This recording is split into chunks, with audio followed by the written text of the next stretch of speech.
Welcome to another episode of Kentucky Esports Weekly. I'm your host, Nathan Stevens, and we've got some things going on. We have some UK events that are happening this week and next, really good ones too, so you get to tune them in. A couple of esports items to discuss, and of course, some good industry news from Morgan and Tyler, who do a really good job with reporting some very relevant, very new industry stuff, because the industry is booming right now. But let's get things kicked off with some UK announcements from Alex Cutadean. And what do you got for us, Alex?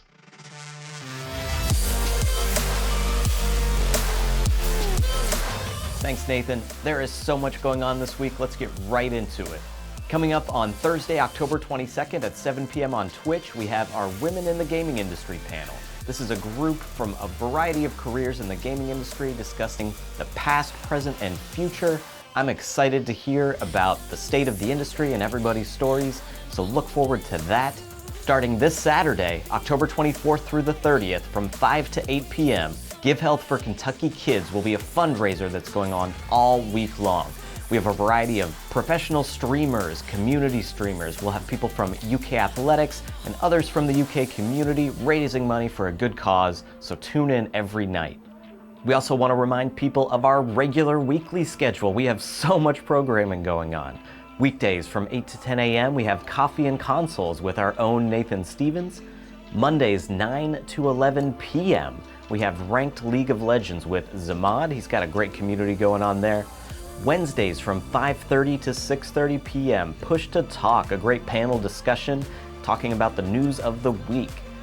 Also on Wednesdays from 7 to 9 p.m., that's actually every other Wednesday, we have Linguists Play Games. So we have Andrew Bird and crew, Andrew Bird from the notable Far Cry Primal team.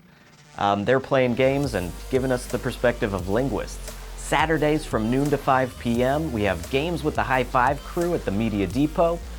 Also weekly UK football watch parties. So when UK football is playing, tune into our Twitch channel and you'll get that discussion there from Cash Daniels. We've also got many other former UK players, community members. That is a really great time. Get some really inside baseball, we'll say inside football on those shows. Also, first Thursdays of each month, we have our UK Esports Speaker Series.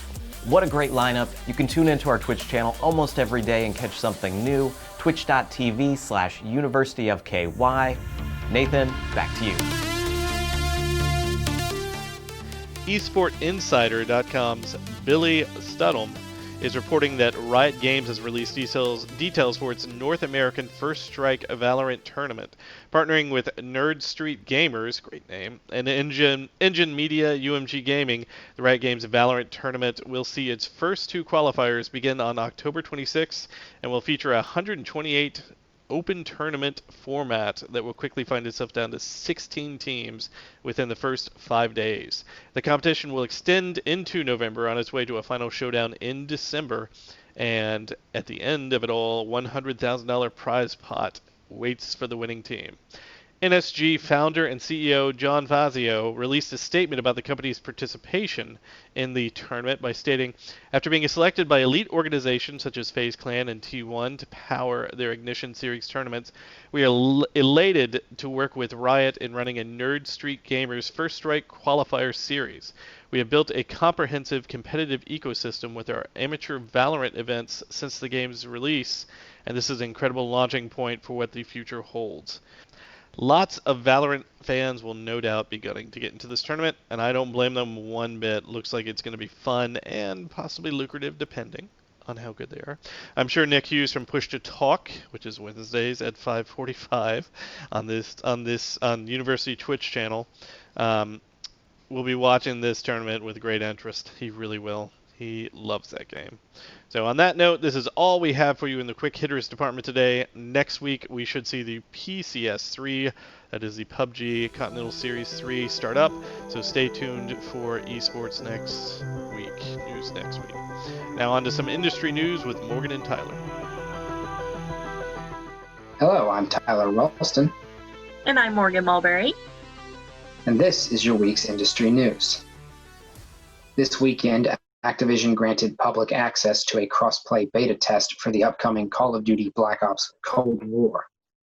During this beta, players had access to a number of game modes, from the classics such as Team Deathmatch, Hardpoint, or Domination, to the new featured modes, Dirty Bomb, VIP Escort, and Combined Arms Mosh Pit.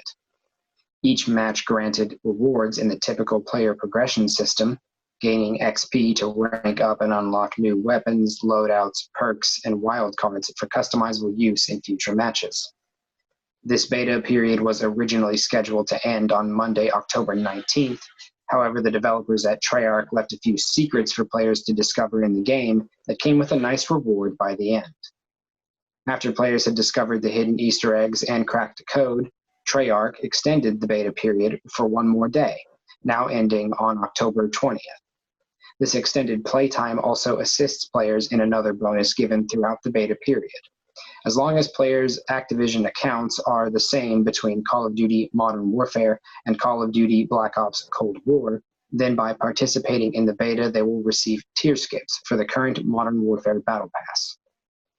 Simply participating in the beta rewards a single tier skip, but reaching level 10 in the beta rewards players with even further skips, all of which will be given out after the beta period has ended, and players will be properly notified and given the option to accept the reward. Activision has also promised the progression earned over this beta period can be transferred over to the full game come launch, so any players who played the public beta will have a small head start. Call of Duty Black Ops Cold War has a release estimated in the holiday season of 2020, coming to Xbox One, PlayStation 4, PC, Xbox Series S and X, as well as the PlayStation 5. Next, we take a brief look on the cosmetics of Cyberpunk 2077.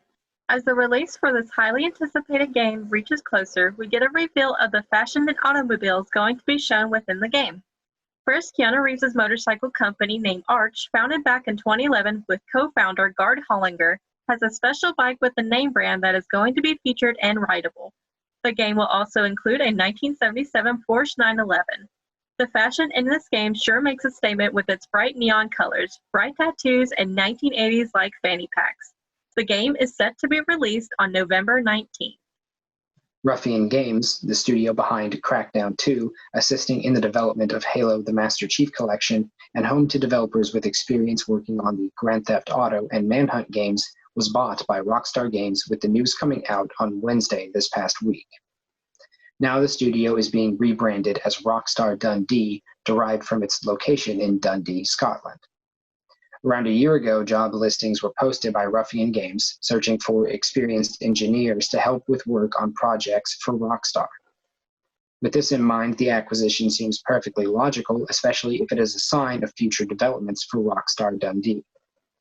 It is likely that many fans will be speculating on what this could promise, whether it be a new port for GTA 5 into the next generation, fresh IPs for new games, or reimaginings of older Rockstar titles, since remakes have incredible potential.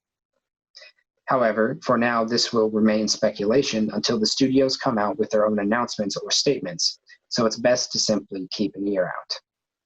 Yakuza Like a Dragon is currently being promoted for Western release, but in what way are they doing that exactly? Well, Australia's Sega distribution group 5 Star Games made a very not-so-inexpensive ramen bowl at a whopping $282 and consists of 5-kilogram heads of lobsters, 1 full lobster, traditional ramen garnishes, pork bones, golden seaweed, and noodles, which is all combined and specifically designed to look like a dragon head. The dish was created by Chef Mori Higashida of his restaurant Gumshara. Yakuza Like a Dragon will be released November 10th. The next installment in the Dark Pictures Anthology games is creeping ever closer, and with that in mind, Supermassive Games has released a new trailer. Just like in Man of Medan, this storyteller welcomes us at the beginning, forewarning players that this experience is going to be quite different to what has come before. Life and death are certainly possible, and certainly on the line, but this mysterious collector promises us that much worse fates may yet be possible. Familiar features such as QuickTime events and sections where players must carefully manage their actions will return, but the developers are also highlighting the importance of player choice. Faced with horrors that may well break through history or fiction and into present reality, players must choose the path they take or the people they wish to save, forced to accept their consequences for their actions, as their companions perhaps barely survive or perish, if not the players themselves. In the case of co-op, it is likely that two players' stories will intertwine at key segments where they are forced to trust each other's decision-making skills in order to survive for just a few moments more.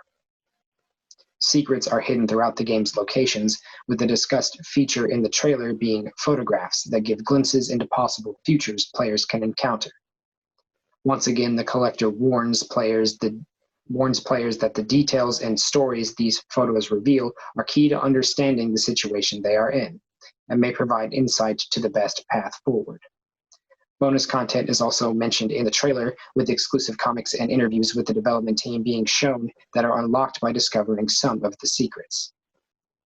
In the final words of the trailer, the collector echoes Macbeth in his quote, "Something wicked this way comes," which is quite fitting in its tone and context, considering the game is themed around the Salem witch trials. The Dark Pictures anthology, Little Hope, will reveal itself in time for Halloween on October 30th on PlayStation 4, Xbox One, and PC for $29.99, and is available for pre-order now. Take a chance to play 3 of LucasArts game classics on Xbox Gamepass on October 29th. It'll feature remastered versions of Grim Fandango, Day of the Tentacle, and Full Throttle. Day of the Tentacle, also known as Maniac Mansion 2, is a 1993 point-and-click adventure game that takes 5 years after the original Maniac Mansion game. Grim Fandango is a 1998 3D adventure game, and you're playing as a skeleton named Manny to help departed souls. Full Throttle is a 1995 graphic point-and-click adventure game as a motorcyclist gained and leader named Ben to help a CEO protect his motorcycle company. These will definitely be a few reminiscent games to check out. And that is all we have for this week's industry news. I'm Morgan Mulberry. And I'm Tyler Ralston. And thanks for joining us.